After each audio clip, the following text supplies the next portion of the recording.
Eject. Liking at 2, copy your breaking out to the north.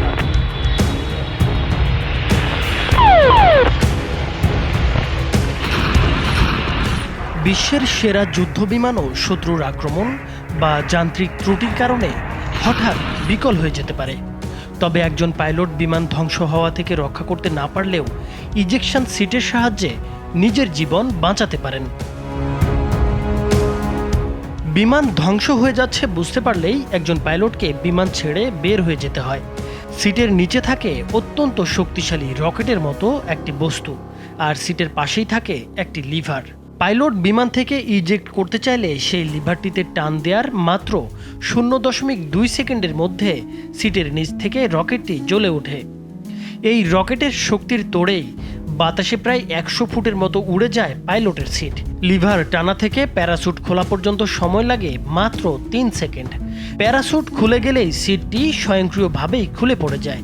শূন্যে ভাসতে থাকে pilot. পুরো প্রক্রিয়াটিকে ইংরেজিতে বলা হয় ইজেক্ট। বিমান ধ্বংস হলে পাইলটের প্রাণ বাঁচানোর এটি একমাত্র পদ্ধতি। বিমান থেকে বের হয়ে আসার এই প্রক্রিয়াটি অবশ্য এতটা সহজ নয়। প্রচণ্ড গতিতে কাজটি হয় বলে এর ফলে কাঁধ ও কলার বনে চোট পাওয়ার সম্ভাবনা থাকে মারাত্মক। তবে এই প্রক্রিয়ায় পাইলটের বেঁচে যাওয়ার সম্ভাবনা 90% থাকলেও অনেক ক্ষেত্রেই পাইলট মৃত্যুবরণ করেন। সম্প্রতি বাংলাদেশে রাশিয়ার তৈরি ইয়াক-130 প্রশিক্ষণ বিমান দুর্ঘটনায় পড়ে নিহত হন দেশের একজন মেধাবী pilot, squadron leader Asim Jawad. Yakovlev ইয়াক-130 মডেলের এই প্রশিক্ষণ বিমানটিকে বলা হয় বিশ্বের সর্বাধুনিক প্রশিক্ষণ বিমান। তবে এই বিমানটি অনেকবার দুর্ঘটনার শিকার হয়েছে। বাংলাদেশের বহরে মোট 16টি ইয়াক-130 মডেলের বিমান ছিল।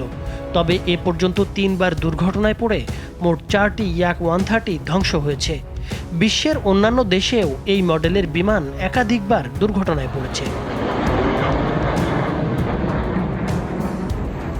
বর্তমানে রাশিয়া সহ বিশ্বের মোট 8টি দেশ ইয়াক-130 ব্যবহার করছে। এর মধ্যে রাশিয়াতেই মোট 3 বার দুর্ঘটনায় পড়ে দ্য ইয়াকোবলেভ ইয়াক-130। মারা যান একজন পাইলট। 2021 সালে বেলারুশে ইয়াক-130 বিমানের এক মর্মান্তিক দুর্ঘটনায় মারা যান 2 জন পাইলট। এছাড়া পার্শ্ববর্তী দেশ মিয়ানমারে এ পর্যন্ত 3টি ইয়াক-130 বিমান ধ্বংস হয়েছে। বাংলাদেশে 2017 সালে 2 বার দুর্ঘটনায় পড়ে মোট 3টি ইয়াক-130 ধ্বংস হয়েছে। 2 বারই অক্ষত অবস্থায় ফিরে আসেন পাইলট। সবশেষ গত 9 মে চট্টগ্রামে বিধ্বস্ত হয় আরও একটি ইয়াক-130। জানা গেছে, নিয়মিত প্রশিক্ষণের অংশ হিসেবে চট্টগ্রাম বিমান বাহিনীর ঘাঁটি থেকে উড্ডয়নের পর প্রশিক্ষণ শেষে ফেরার সময় বিমানটিতে হঠাৎ যান্ত্রিক ত্রুটি দেখা দেয়। আগুন ধরে যায় বিমানের পেছনের অংশে। বিমানটিতে ছিলেন উইং কমান্ডার সোহান এবং স্কোয়াড্রন লিডার আসিম জাওয়াদ। বিমানটি ধ্বংস হয়ে যাবে বুঝতে পেরে বড় ধরনের ক্ষয়ক্ষতি এড়াতে ওই 2 জন পাইলট অত্যন্ত সাহসিকতার সাথে বিমানটিকে ঘনবসতিপূর্ণ এলাকা থেকে সরিয়ে কর্ণফুলী নদী এলাকায় নিয়ে যেতে সক্ষম হন। এরপর ইজেকশন সিটের সাহায্যে বিমান থেকে বের হয়ে নদীতে পড়েন তারা।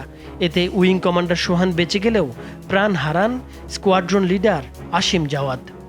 এমন একটা কথা বলেছিলেন যে হ্যাঁ, তুমি এটা যদি পারলে পারো, না পারলে ইউ আর গড। ছোটবেলা থেকেই অত্যন্ত মেধাবী আসিম জাওয়াদ একজন বৈমানিক হতে চেয়েছিলেন। MBBS ও প্রকৌশলী পরীক্ষায়ও উত্তীর্ণ হয়েছিলেন তিনি। একমাত্র ওয়ালটন এসি দিচ্ছে 1 বছরের রিপ্লেসমেন্ট গ্যারান্টি। তবে স্বপ্ন পূরণে 2010 সালে বিমান বাহিনীতে যোগ দেন। 2011 সালে ক্যাডেটদের জন্য সর্বোচ্চ সম্মান সোর্ড অফ অনার প্রাপ্তিসহ জিডি শাখায় কমিশন লাভ করেন আসিম। চাকরিকালে তিনি বিমান বাহিনীর বিভিন্ন ঘাঁটি ও ইউনিটে গুরুত্বপূর্ণ পদে নিয়োজিত ছিলেন। যুদ্ধবিমানটি ঠিক কী কারণে দুর্ঘটনায় পড়েছে, এটিতে কী ধরনের যান্ত্রিক ত্রুটি ছিল তা এখনও জানা যায়নি।